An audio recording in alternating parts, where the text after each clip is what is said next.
Hello everyone, इस video में हम सॉल्व करने वाले हैं मशीन लर्निंग के लास्ट ईयर के पेपर का पार्ट बी। जैसे अपने लास्ट वीडियो में पार्ट ए सॉल्व किया था, वैसे इस वीडियो में अपन part B and part C अच्छे से सॉल्व करने वाले हैं। तो क्वेश्चन नंबर फर्स्ट है, explain the concept of deep learning in detail. अब डीप लर्निंग क्या होता है? It is a sub field of machine learning. Deep learning is a technique that uses multi layer neural network to model and learn complex representation of data. Sub field of machine learning मतलब एक AI होता है, उसके अंदर सब field होती है machine learning, and machine learning के अंदर सब फील्ड होती है डीप लर्निंग। और ये मल्टी लेयर न्यूरल नेटवर्क का यूज़ करता है to learn complex representation of data. इसको अपन आगे समझेंगे। It enables computers to learn complex pattern automatically from large data. अब की आइडिया क्या है? जितनी ज़्यादा अपने पास लेयर होगी उतनी ज़्यादा एक्यूरेसी होगी। Structure of deep learning. Deep learning model is made of layer of neurons. सबसे पहले आता है इनपुट लेयर। इनपुट लेयर क्या करता है? ये इनपुट लेता है रो डाटा को। इमेज हो सकती है, टेक्स्ट हो सकता है, ऑडियो सिग्नल हो सकती है। और इमेज क्या होता है? Matrix of pixel values. अब आती है hidden layer. Hidden layer multiple hidden layer हो सकती है। इसमें लेयर वाइज अपन डिफरेंट फीचर हायरार्की होती है। जो लेयर 1 है वो एजेस डिटेक्ट करती है, जो लेयर 2 है वो शेप्स डिटेक्ट करते हैं, जो लेयर 3 है वो ऑब्जेक्ट डिटेक्ट करते हैं। Each neuron performs weighted sum of input, add biases and passes through activation function. जैसे W1 X1, यहाँ पे ये X1 इनपुट है प्लस W2 X2 प्लस बायस। इन सबको अपन एक्टिवेशन फंक्शन में भेजते हैं एंड देन आउटपुट आता है।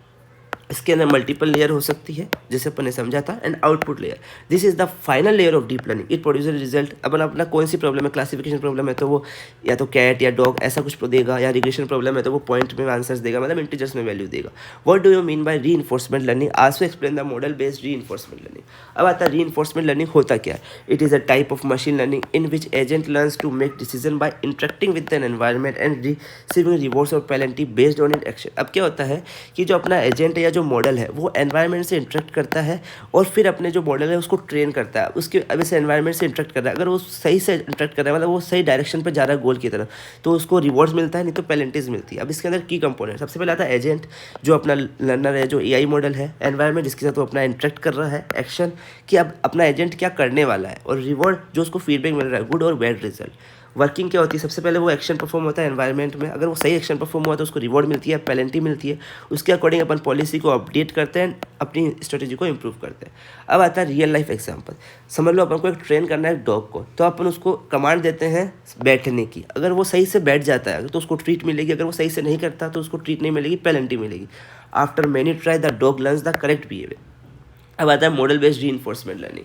It is a type of reinforcement learning where agent builds और uses a model of environment to predict what will happen before taking action. जैसे अब normally क्या करते हैं, ट्रायल एंड एरर करते हैं कि मैं ये भी ये भी एक्शन करके देखता हूँ, अगर मुझे सही मिला रिवॉर्ड तो मैं कंटिन्यू करूँगा, नहीं तो वापस बैक आ जाऊँगा। बट इस वाले में क्या होता है कि वो पहले से रूल्स एंड रेगुलेशन डिसाइड होते हैं मॉडल के थ्रू, उसके बेसिस पे ही एजेंट अपना डिसीजन लेता है। Instead of learning only from trial and error, the agent learns the rules of environment, how action affect the result, predict future outcomes, select the best action based on prediction. In short, it is a like thinking before acting, not just learning by repeated mistakes. अब third question आता है, explain Markov decision process, also explain policy iteration and value iteration. अब Markov decision process क्या होता है? It is a mathematical framework used in reinforcement learning to model decision making problem. ये एक mathematical framework है जो अपन use करते हैं डिसीजन मेकिंग प्रॉब्लम्स में।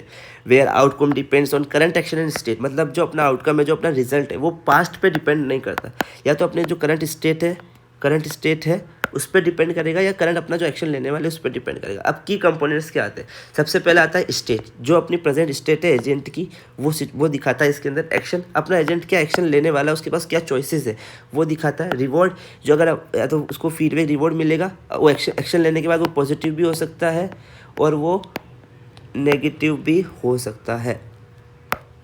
अब आता है ट्रांजिशन प्रोबेबिलिटी। अब ट्रांजिशन प्रोबेबिलिटी क्या होती है? Probability of moving from one state to another after an action. अब स्टेट को वो चेंज कर रहा है एक्शन लेने के बाद, तो इसमें से इसमें जाने की प्रोबेबिलिटी क्या है, उसको दिखाने के लिए अपन ट्रांजिशन प्रोबेबिलिटी का यूज़ करते हैं। Discount factor, so how important feature reward from one compare to immediate reward. If you know your current location, you don't need your past route to decide the next. अभी कब use करेंगे जब आपको past के बारे में पता नहीं है। अब आता है पॉलिसी आइट्रेशन। पॉलिसी आइट्रेशन क्या है? It is a method to use to find the best policy in MDP. Policy means a rule that test the agent what action to take in each state. अपन को policy क्या है कि अपन को each state में क्या action लेना है उसके बारे में बताता है। अब इसके अंदर कुछ स्टेप्स आते हैं। सबसे पहले आता है पॉलिसी एवोल्यूशन, जो अपना करंट पॉलिसी उसको एवोल्यूट करो कि वो अपने लिए सही है या गलत है।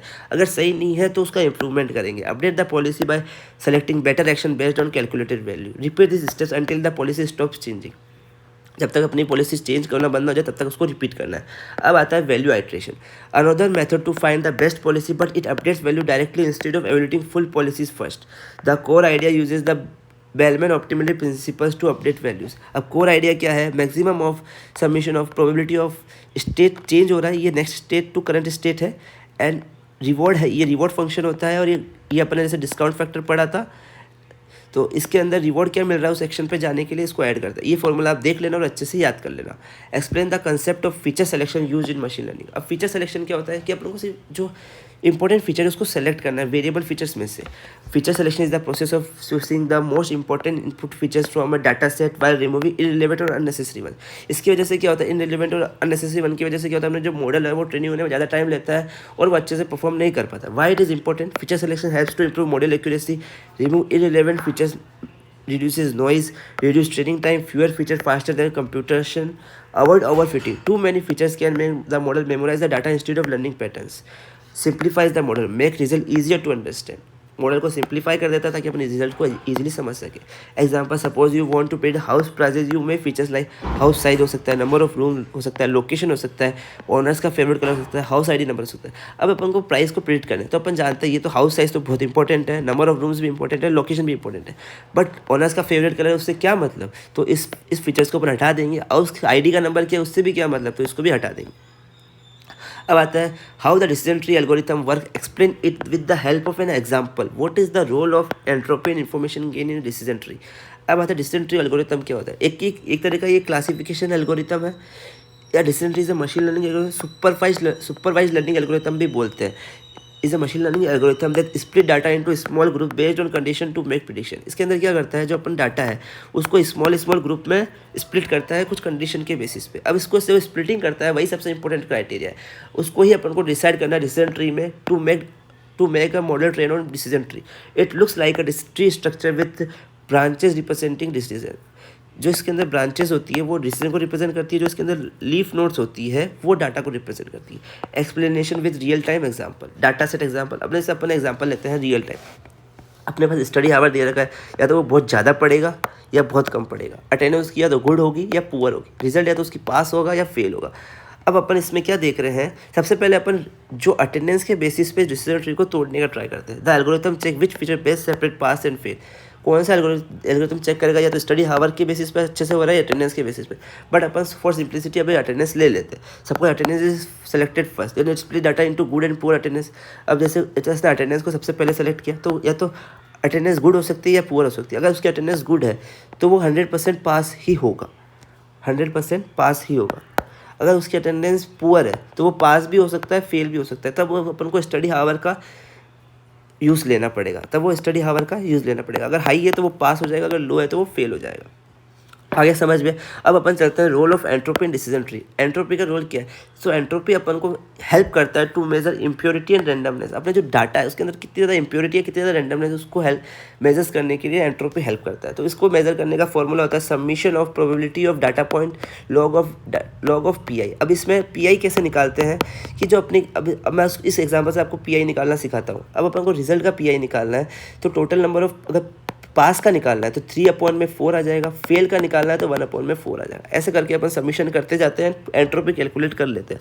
जितनी ज़्यादा एंट्रोपी होगी उस तरह मिक्स डाटा है, मतलब उसमें पास भी है फेल भी है सब तरीके, और एंट्रोपी कम है मतलब उसमें सेम तरीका डाटा, सिर्फ पास आ रहा है तो उसकी एंट्रोपी बहुत कम होगी। अब आता है role of information gain. It tell us how much entropy decreases after splitting the data set.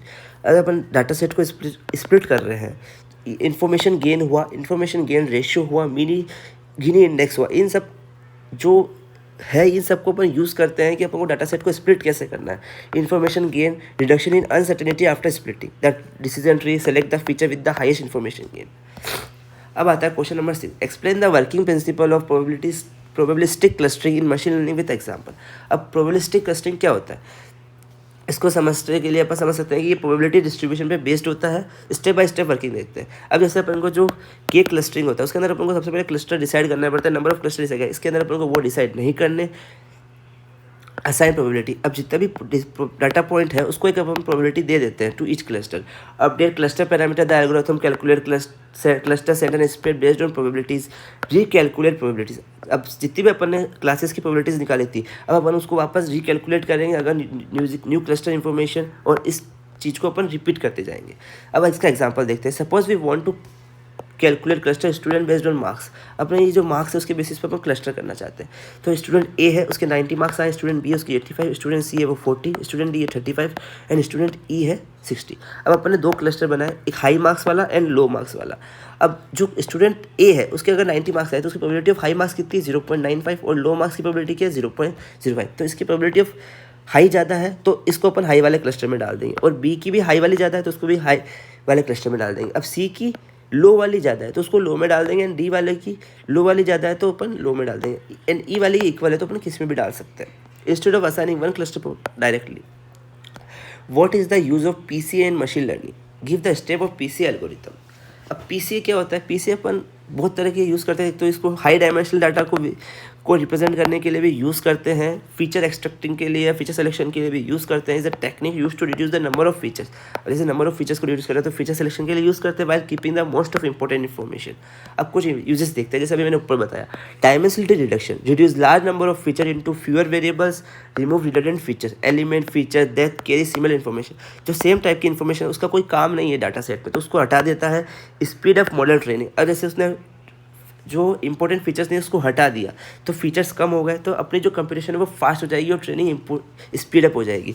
Reduces over fitting, simplifies model by removing unnecessary feature. अब फोर्थ आता है डाटा विजुअलाइजेशन। डाटा विजुअलाइजेशन जो high dimensional data उसको 2D या 3D में दिखाने के लिए भी यूज़ होता है। अब कुछ स्टेप्स होते हैं। सबसे पहले आता है स्टैंडर्डाइज करना डाटा को। अब डाटा को स्टैंडर्डाइज करना मतलब क्या होता है, जो अपना डाटा है वो अगर यहाँ पे है अभी एट प्रेजेंट में ऐसे फैला हुआ है तो उसको अपन स्टैंडर्डाइज करते हैं, उसका मीन 0 कर देते हैं, वेरिएंस 1 कर देते हैं। This prevent large value features from dominating. Compute the covariance matrix. अब covariance matrix आपको कंप्यूट करना है। Calculate how features vary with each other. जो features है वो आपस में कैसे रिलेटेड है, कैसे वेरी करे, उसको कैलकुलेट करने के लिए आपको covariance matrix निकालना पड़ता है। This show relationship between variables.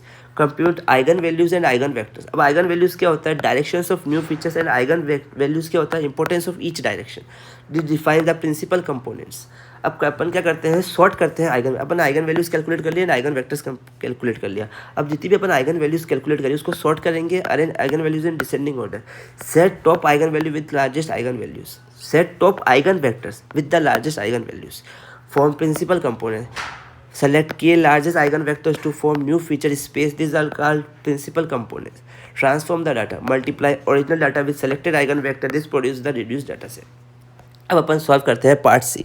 अब पार्ट सी का फर्स्ट क्वेश्चन क्या है, right a short notes on the following: perceptron, multilayer network and back propagation and artificial neural network. अब परसेप्ट्रॉन क्या है, it is the one of the simplest supervise learning algorithm used in binary classification. अब perceptron का use क्यों करते हैं, binary classification. अब perceptron दिखता कैसा है, इसके अंदर इनपुट फीचर्स आते हैं, इसके अंदर समेशन एंड बायस ऐड होता है, एंड देन ये एक्टिवेशन फंक्शन पे जाता है, ये आउटपुट रिजल्ट देता है। अब perceptron is a type of linear classifier that decides the output by calculating a weighted sum of input features and passing it through an activation function. अभी जो मैंने समझाया, अब स्टेप बाय स्टेप समझते हैं। सबसे पहले अपन एक रैंडम वेट इनिशियलाइज कर देते हैं, बायस को रैंडमली इनिशियलाइज कर देते हैं। अब जो अपन ने वेट इनिशियलाइज किया उसको इनपुट से मल्टीप्लाई करते हैं और फिर एक बायस ऐड कर देते हैं। देन उस जो अपन का जो आंसर आता है उसको अपन एक्टिवेशन फंक्शन में भेजते हैं, एंड जो एक्टिवेशन फंक्शन होता है वो या तो स्टेप फंक्शन हो सकता है या सिग्मॉइड फंक्शन हो सकता है, वो अपन डिसाइड कर सकते हैं अकॉर्डिंग टू मॉडल। देन वो जो एक्टिवेशन फंक्शन है वो एक आउटपुट देता है, तो उसका जो आउटपुट आया उसको अपन जो एक्चुअल आउटपुट है उससे कंपेयर करते हैं, फिर कुछ एरर निकल के आता है और उसको अपन वापस भेज देते हैं। ये बैक प्रोपगेशन होता है। उसके हिसाब से अपन वेट को अपडेट करते हैं। Suppose we want to classify email as spam और not spam, the perceptron learns weight for this feature and decide whether the email is spam और नॉट। अब इसमें सेकंड आता है मल्टीलेयर नेटवर्क। अब मल्टीलेयर नेटवर्क क्या होता है, it is a neural network that has input layer, one और more hidden layer and output layer, allowing it to solve more complex problem than single. अब उसके अंदर एक ही परसेप्ट्रॉन था, बट इसके अंदर क्या होता है, मोर देन वन परसेप्ट्रॉन होते हैं और मल्टीपल लेयर्स होती है। एक इनपुट लेयर होती है, एक हिडन लेयर होती है जो फीचर्स को एक्सट्रैक्ट करने के काम आती है, जो इनपुट लेयर होती है वहाँ से इनपुट अपन देते हैं जैसे टेक्सचुअल इनपुट वगैरह, एंड आउटपुट लेयर होती है जो अपन को आउटपुट देने के काम आती है। अब इनपुट लेयर आती है सबसे, फिर हिडन लेयर, फिर आउटपुट लेयर। अब वर्किंग कैसे काम करता है, सबसे पहले अपन इनपुट डाटा दिया इनपुट लेयर को, फिर जितने भी न्यूरॉन है वो मल्टीप्लाई करते हैं with weights and biases add करते हैं, और जब ये रिजल्ट हुआ वो एक्टिवेशन फंक्शन में जाता है। Data moves through hidden hidden layer क्या करती है, सबसे पहले एजेस को एक्सट्रैक्ट करती है, फिर अपने फीचर्स को एक्सट्रैक्ट करती है, फिर ऑब्जेक्ट को एक्सट्रैक्ट करती है। अलग अलग तरह के एक्सट्रैक्शन होता है। Errors are due using a method called back propagation. अब बैक प्रोपगेशन क्या होता है उसको अपन आगे समझते हैं। Suppose the we want to recognise hand written result. Input layer में अपन पिक्सल वैल्यूज देंगे इमेज की, एक इमेज है उसके अंदर हैंड रिटन लिखा हुआ है, जैसे मैं समझाता हूँ। अब अपन का 9 लिखा हुआ है तो इसके अंदर ये एजेस है, ये डिटेक्ट करेगा। अगर इस तरह की एजेस दिखेगी तो वो प्रिडिक्ट कर देगा कि 9 है। और hidden layer detect patterns like lines और curves. Output layer predict digits 0 to 9। Multi layer network can handle complex task unlike a single perceptron. अब जैसे मैंने बैक प्रोपगेशन समझने वाले थे, तो बैक प्रोपगेशन क्या होता है? It is a method use to update the weights of a neural network by propagating the error backward from output to input layer. अब मैं इसको समझाता हूँ आपको ईजी वे में। अब अपन ने क्या किया था, अपन ने एक नेटवर्क बना दिया पूरा। अब यहाँ से इनपुट दिया, इसने एक आउटपुट प्रिडिक्ट किया। जो अपन ने आउटपुट प्रिडिक्ट किया उसको अपन एक्चुअल आउट से कंपेयर करते हैं। उसके बीच में जो डिफरेंस आता है उसको अपन वापस प्रोपोगेट करते हैं ताकि अपन को जो अंदर के जो वेट है उसको अपडेट कर सके। अब इसके अंदर वर्किंग समझते हैं, जो मैंने अभी आपको बताया वही सब कुछ है। Forward pass, input data moves from input layer to hidden layer और again to output layer to produce prediction. Calculate error निकालते हैं, difference between actual output and predicted output. Backward pass, error is send backward from output layer to hidden layer. Update weights are adjusted using learning rate to minimize error. अब इस process को अपन repeat करते जाते हैं until the model performs well, या फिर weight update होना बंद ना हो जाए तब तक। Example, suppose a neural network predict weather a student will pass और फेल। एक्चुअल रिजल्ट क्या है? पास। प्रिडिक्ट रिजल्ट क्या है? फेल। एरर कैलकुलेट होगा, बैक प्रोपगेशन होगा, वो अपडेट करेगा वेट को, and after several repetition prediction become correct. And artificial neural network, artificial neural network क्या है? इस तो अपन एक तरह से ब्रेन की तरह, जो अपने ब्रेन काम करता है ना न्यूरल, उसकी तरह ही इसमें आर्टिफिशियल न्यूरल नेटवर्क काम करता है। It is a machine learning model inspired by human brain use to recognise pattern and solve complex problem. अब इसमें स्ट्रक्चर क्या होता है? जैसे नॉर्मली इनपुट लेयर होती है, हिडन लेयर होती है, आउटपुट लेयर होती है। इनपुट लेयर में अपन डाटा फेड करते हैं, each neural multiply input by weights, उसको फिर एक्टिवेशन फंक्शन में भेजते हैं, फिर हिडन लेयर से पास होता है, फिर आउटपुट लेयर प्रोड्यूस करता है final prediction. The network learns by adjusting weight using back propagation. जो ऊपर समझा वैसा का वैसे ही तरह काम करता है। वैसे जो अपन ने एग्जांपल लिया था हैंड रिटन डिजिट वाला, वही इसमें एग्जांपल आप लिख सकते हो, सेम एग्जांपल, कोई फ़र्क नहीं पड़ता, क्योंकि इसके एग्जांपल जो मशीन लर्निंग मॉडल है और जो ANN मॉडल है वो लगभग सेम तरह से वर्क करते हैं। बस जो ANN होता है वो ज़्यादा अच्छे से वर्क कर पाता है। ANN learns from many example until it correctly recognize digits.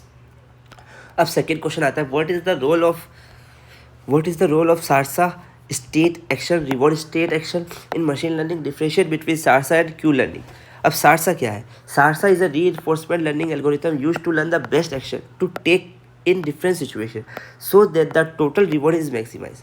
अब ये हेल्प क्या करता है? जैसे अपन को डिफरेंट एक्शन लेते हैं तो अपन को कौन सा एक्शन लेना चाहिए, कौन सा बेस्ट एक्शन है ताकि अपना जो रिवॉर्ड है वो मैक्सिमम हो सके, उसके अंदर सारसा हेल्प करता है। अब सारसा नाम कहाँ से आया? सारसा में S जो है वो रिप्रेजेंट कर रहा है स्टेट को, A रिप्रेजेंट कर रहा है एक्शन को, R रिप्रेजेंट कर रहा है रिवॉर्ड को, एंड S रिप्रेजेंट कर रहा है स्टेट को, एंड A रिप्रेजेंट कर रहा है एक्शन को। ये हो गया सारसा। अब सारसा का रोल क्या है मशीन लर्निंग में?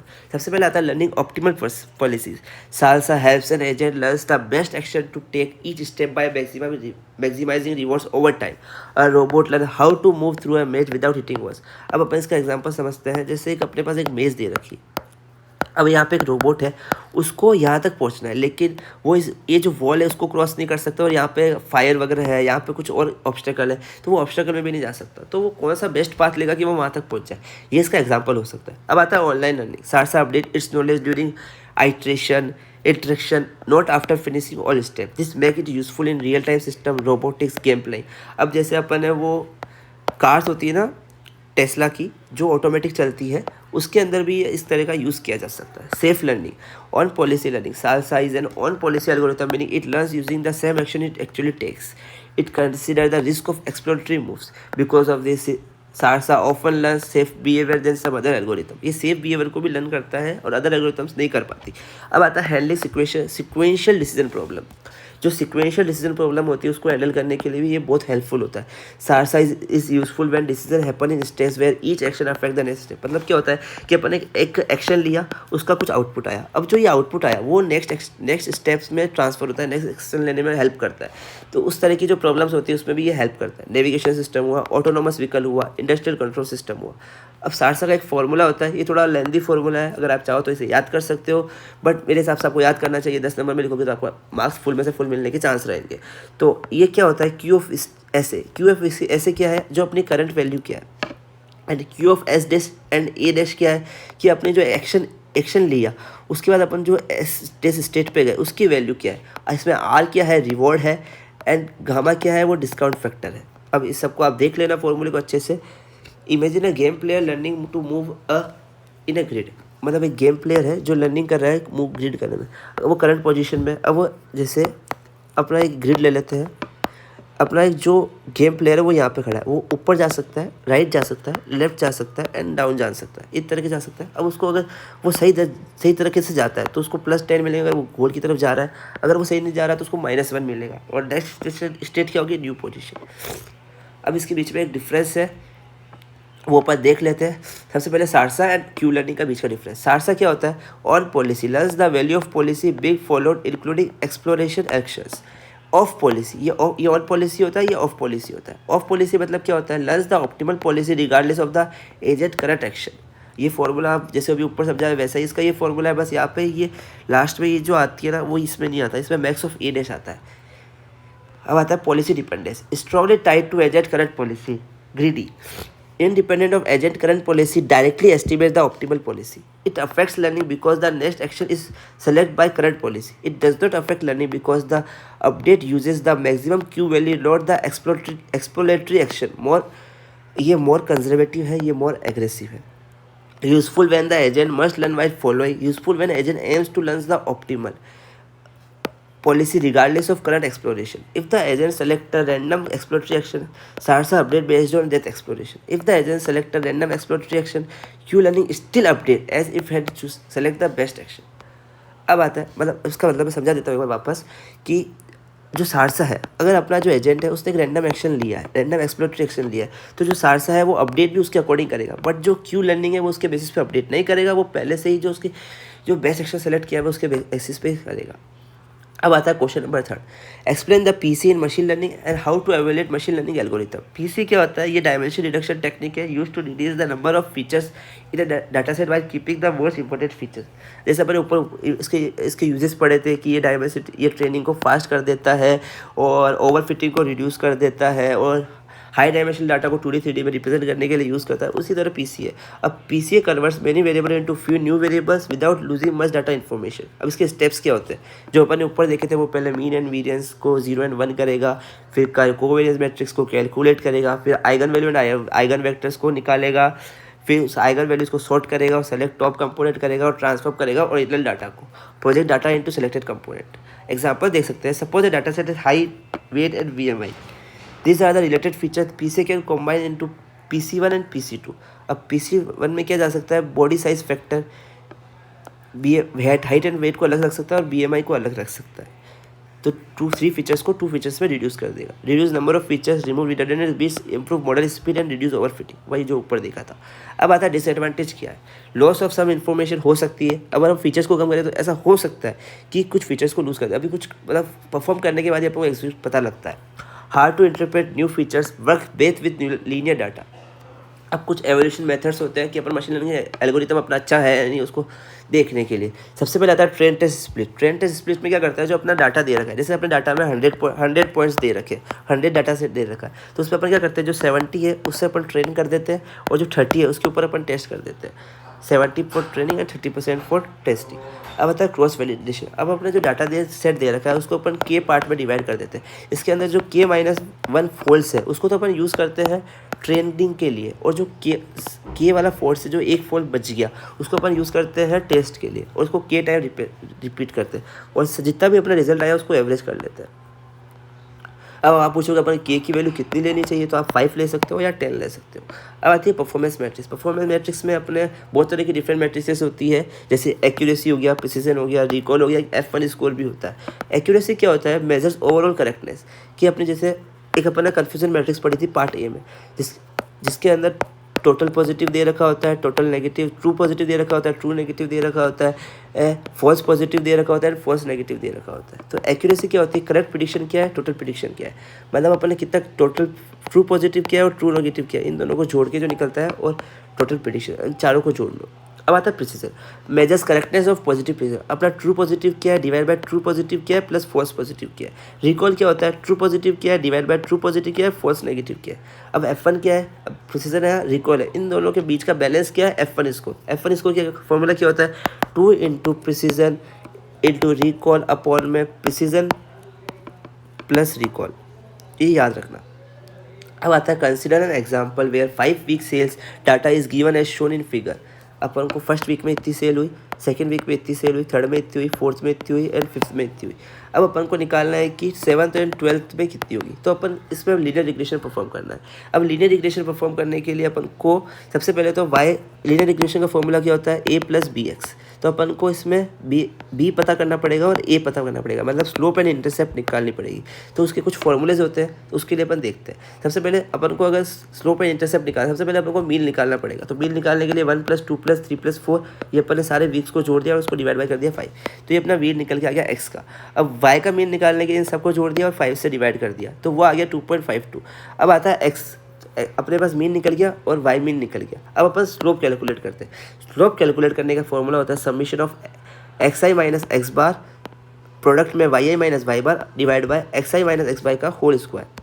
अब अपन को एक्स बार निकाल चुके हैं, वाई बार निकाल चुके हैं, तो xi में तो उसको माइनस करेंगे तो -2 -1 0 1 एंड 2, yi में से y में माइनस करेंगे तो -1/52 -0.92 -0.12 0.48 1.08, और इसको अगर अपन स्क्वायर कर देंगे तो 4 1 0 1 एंड 4। अब इन सब का समीशन कैलकुलेट करना है, इन सब का समीशन कैलकुलेट करना है और इन दोनों को मल्टीप्लाई करना है और इनका समीशन कैलकुलेट करना है, उससे डिवाइड कर देना है। तो ये मैंने कैलकुलेट पहले ही कर लिया था, तो 6.6 डिवाइड बाय 10 इक्वल टू 0.66, ये अपनी स्लोप निकल के आ गई। अब इंटरसेप्ट निकालने का फॉर्मूला क्या होता है, a इक्वल टू वाई बार, मतलब y का मीन माइनस b जो अपन ने स्लोप निकाली, और x बार जो x का मीन है, ये अपन वैल्यू में फॉर्मूले में पुट कर देंगे और अपना इंटरसेप्ट निकल के आ गया। तो अब अपनी इक्वेशन क्या बन गई, y equal to 0.54 plus 0.66x। अब इसमें अपन x की वैल्यू 7 रखेंगे, x की वैल्यू 12 रखेंगे एंड अपन उसकी सेल्स निकाल लेंगे। ये मैंने यहाँ पे किया हुआ है 0.54 प्लस 4.62 5.16 आया हुआ है, 0.54 प्लस 0.6 इंटू 12 तो ये 8.46 आया है, ये आप करके देख सकते हैं। अब आता है last question, consider the following data set which shows BMI age and sugar level. अगर शुगर लेवल क्या है, अगर 0 है तो उसको शुगर नहीं है, अगर 1 है तो उसको शुगर है। Assume k equal to 3, apply k nearest neighbour classifier to predict the diabetic patient with given features BMI and. अब समझते हैं अपन k नियरेस्ट नेबर क्या होता है। अपना जो डाटा, अपन को कोई भी डाटा पॉइंट दे रखा है जिसको अपने बारे में अपन को प्रिडिक्ट करना है, तो अपन उससे जो सबसे नियरेस्ट नेबर होते हैं उसको निकालते हैं और वो क्या प्रिडिक्ट कर रहे हैं उसके बेसिस में अपन वोटिंग करके डिसीजन लेते हैं। ऐसे ये एग्जाम, जैसे अपन को इस क्वेश्चन को सॉल्व करना है वो अपन इसको देखते हैं। सबसे पहले अपन को टेस्ट पॉइंट क्या दे रखा है, BMI दे रखा है 43.6 एंड एज दे रखी है 40, और अपन को ये डाटा दे रखा है। तो अपन क्या करेंगे, सबसे पहले डिस्टेंस फॉर्मूला आपको ध्यान होना चाहिए, वो होता है y2 माइनस y1 का whole square plus x2 minus x1 का होल स्क्वायर। अब जो ये अपना टेस्ट पॉइंट दे रखा है और जो अपन को ये डाटा दे रखा है, इस टेस्ट पॉइंट का, इन सारे डाटा पॉइंट से अपन डिस्टेंस कैलकुलेट करेंगे, तो ये डिस्टेंस निकल के आएगा ऐसा। अब आप बोलोगे इतना सारा कैलकुलेट करना पड़ेगा, तो वो आपको करना पड़ेगा। अब कैसे निकालते हैं मैं आपको सिखा देता हूँ एक बार। तो 43.6 माइनस 33.6 43.6 माइनस 33.6 का होल स्क्वायर प्लस 40 माइनस 50 का होल स्क्वायर, और इसका अंडर रूट ले लोगे तो जो निकल के आएगा वो आएगा 14.14। ऐसे ही आप सब कैलकुलेट कर लो। अब इनमें से जो सबसे छोटी 3 वैल्यूज़ है वो सेलेक्ट कर लो। तो एक तो मुझे ये दिख रही है, उसके बाद ये है, उसके बाद ये। अब इसका जो आंसर आ रहा है वो 1 आ रहा है, इसका 1 आ रहा है, इसका 0 आ रहा है, तो मोस्ट प्रोबेबल आंसर क्या हो गया 1। तो अपन आंसर प्रिडिक्ट कर देंगे 1। Majority class 1, our predicted class will be 1। Has the patient is predicted to have sugar diabetic. तो ये आज हमने कंप्लीट कर लिया part B and part C machine learning का। Thank you very much.